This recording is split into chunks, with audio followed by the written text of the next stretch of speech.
Hey you guys, today I'm going to tell you about why fall is the best time to buy houseplants.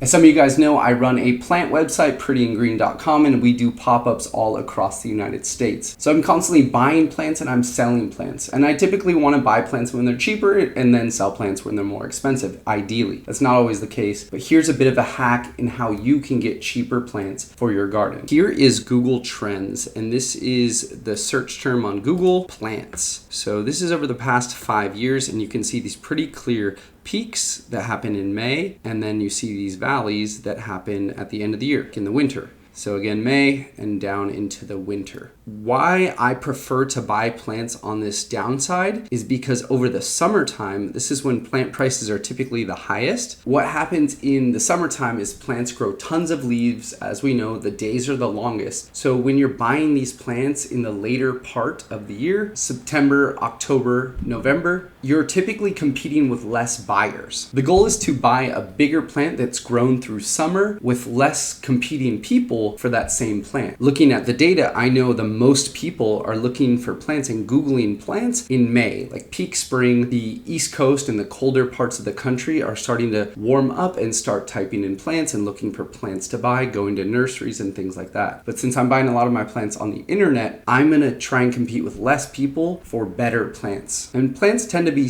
typically smaller in that early spring side, whereas this whole season, September, October, I've had that whole growing season of summer. Now, many plants will go through different hype cycles. We've talked about that in different videos, but generally plants will be more expensive in the spring and the summertime and will be cheaper in the fall. But be careful for winter because there tends to be a shorter supply of plants and plant sellers. And as we know, if you shorten supply, then the price will rise. So for those reasons, that's why I'm really focused on buying plants a lot in the fall time and towards the winter. And then I tend to stay away from buying a lot of plants in the spring and the summer because I know that's peak plant buying season. So that's just a little hack I wanted to share with you guys. You can get the best deals possible out there. So thanks so much for watching today's video. I hope you guys learned something. If you did, go ahead and click the subscribe or the like button, and we'll see you next Saturday for another video about houseplants.